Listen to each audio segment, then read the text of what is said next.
Assalamualaikum warahmatullahi wabarakatuh. Kembali lagi di Ceramah Ramadan Season 2. Pada episode kedua kali ini, saya akan menjelaskan larangan LGBT dalam Al-Quranul Karim. Sebagai disclaimer, saya hanya mengambil referensi dari apa yang sudah terdapat pada ayat Al-Quran. Jadi apabila dari ceramah saya ini membuat kalian tersinggung, Anda berhak memberi komentar terhadap saya. Dan pastinya saya akan menjawab berdasarkan referensi dari Al-Quran yang akan saya bahas setelah ini. Sebelum saya membahas lebih lanjut, saya ingin menjelaskan terlebih dahulu pengertian LGBT. LGBT menurut Wikipedia yaitu L berarti lesbian, yaitu hasrat seksual dari perempuan terhadap perempuan. G yang berarti gay, yaitu homoseksual antar laki-laki. B yaitu biseksual, adalah individu yang dapat menikmati hubungan emosional dan seksual dengan orang dari kedua jenis kelamin, baik pria maupun wanita. T. Transgender merupakan ketidaksamaan identitas gender seseorang terhadap jenis kelamin yang ditunjuk kepada dirinya. Mudahnya yaitu orang yang mengubah jenis kelaminnya. Selanjutnya saya akan membahas menurut dari ajaran agama Islam. Agama Islam menginginkan pernikahan antara lawan jenis bukan semata-mata hanya untuk memenuhi hasrat biologis, namun sebagai ikatan suci untuk menciptakan ketenangan hidup dengan membentuk keluarga sakinah mawaddah warahmah, yaitu gambaran tentang relasi antar suami istri yang dilandasi dengan rasa cinta serta dipenuhi kasih sayang demi tercapainya rumah tangga yang memberikan ketenangan dan ketentraman hidup dan mengembangkan keturunan umat manusia yang bermartabat. Dalam Al-Quran, peristiwa homoseksual ini menjadi perhatian penting. Hal ini terbukti dengan ada beberapa ayat yang berbicara mengenai hal ini, seperti pada Quran Surat Al-A'raf ayat 80 sampai ayat 81 yang berbunyi, Bismillahirrahmanirrahim. Waluta isqala liqaumihi ata'tunal fahisata ma sabaqakum biha min ahadim minal alamin. Innakum lata'tunar rijala syahwatan min dunin nisa bal antum qaumun musrifun. Pada ayat tersebut sangat jelas sekali bahwa Nabi Lut mempertanyakan kepada kaumnya ketika melakukan kedurhakaan yang besar, apakah kamu melakukan fahisyah, yaitu yang bisa kita sebut juga pekerjaan buruk atau homoseksual yang belum pernah dilakukan oleh seorang pun di dunia ini, dan itu merupakan bentuk kedurhakaan kepada Allah Subhanahu wa Ta'ala. Dibenarkan dalam keadaan apapun. Pembunuhan dapat dibenarkan apabila untuk membela diri atau menjatuhkan sanksi hukum. Begitu juga hubungan seks dengan lawan jenis dibolehkan oleh agama kecuali berzina. Apabila terjadi dalam keadaan syubhat, maka dapat ditoleransi dengan batas-batas tertentu. Selanjutnya yaitu pada surat An-Naml ayat 54-55 yang berbunyi, Bismillahirrahmanirrahim. Walutan iz qala liqaumihi ata'tunal fahisata wa antum tubsirun. A'innakum lata'tunar rijala sahwatan min dunin nisa bal antum qaumum tajhalun. Sadaqallahul azim.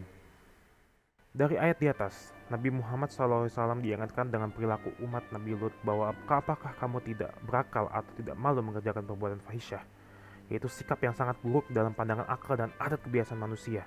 Kamu menyaksikan manusia bahkan hewan melampiaskan hewan nafsu dengan lawan jenisnya, laki-laki dengan perempuan dan jantan dengan betina. Dampak yang dirasakan dari perbuatan ini adalah penyakit yang belum ditemukan obatnya. Selanjutnya pada surat Ar-Rum ayat 21 yang berbunyi, Bismillahirrahmanirrahim. Wa min ayatihi an khalaqalakum min anfusikum azwajan litaskunu ilaihi wa ja'ala bainakum mawaddatan wa rahmah. Inna fi zalika laayatil liqaumin yatafakkarun. Sadaqallahul azim. Dalam ayat berikut ini diterangkan tanda-tanda kekuasaan Allah Subhanahu wa Ta'ala, yaitu kehidupan bersama antara laki-laki dan perempuan dalam sebuah perkawinan. Manusia mengetahui bahwa mereka mempunyai perasaan tertentu terhadap jenis yang lain. Perasaan dan pikiran-pikiran ini ditimbulkan oleh daya tarik yang ada pada masing-masing mereka. yang menjadikan yang satu tertarik pada yang lain sehingga antar kedua jenis laki-laki dan perempuan itu terjalin hubungan yang wajar. Mereka melangkah maju dan berusaha agar perasaan-perasaan dan kecenderungan-kecenderungan antar laki-laki dengan perempuan tercapai. Yang terakhir yaitu pada surat An-Nisa ayat 119 yang berbunyi Bismillahirrahmanirrahim wala udillannahum wala umanniyannahum wala murannahum fala yubattikunna azanal an'ami wala umarrannahum fala yughayyirunna khalaqallah wa man yattakhizis syaitana waliyyan min dunillahi faqad khasira khusranan mubina. Sadaqallahul azim. Pada ayat ini diterangkan tindakan dan usaha setan dalam menggunakan potensi jahat yang ada pada manusia agar cita-citanya mencelakakan manusia itu tercapai, yaitu dengan yang pertama, mengubah ciptaan Allah. Menurut sebagai musafir, ialah mengubah ketentuan yang telah diciptakan Allah, seperti mengebiri orang laki-laki agar ia dapat dijadikan penjaga istri-istri atau budak-budak perempuan seorang pembesar, sebagaimana yang banyak dilakukan di negeri-negeri Arab dan di negeri-negeri zaman dahulu. Dan kedua adalah berusaha memperdaya pikiran manusia dengan hayalan-hayalan yang mustahil terjadi dan dengan angan-angan kosong sehingga mereka memandang baik segala perbuatan yang dilarang serta menanamkan di dalam hati dan pikirannya bahwa kesenangan hidup di dunia itu adalah kesenangan yang pasti tercapai dengan sedang kesenangan dan kebahagiaan di akhirat adalah kesenangan yang tidak diragukan adanya. Maka dari itu saya dapat simpulkan perbuatan liwat atau homoseks merupakan perbuatan yang dilarang oleh Allah Subhanahu wa taala oleh Islam dan merupakan pelanggaran yang terhadap perintah dan larangan agama Islam yang lebih keji daripada zina. Liwat merupakan perbuatan yang bertentangan dengan akhlak dan fitrah manusia dan berbahaya bagi manusia yang melakukannya. Para ulama fikih berbeda pendapat tentang hukuman homoseks. Di antaranya adalah yang pertama dibunuh secara mutlak. Yang kedua dihukum sama halnya seperti hukuman zina. Bila pelakunya masih berjaka maka dicambuk dan dirajam apabila telah menikah. Yang ketiga dikenakan hukum ta'zir, yaitu merupakan hukuman yang tidak ada unsur yang jelas dalam Al-Quran Al-Hadis sehingga harus ditetapkan oleh pemerintah atau waliul amri dengan cara berijtihad.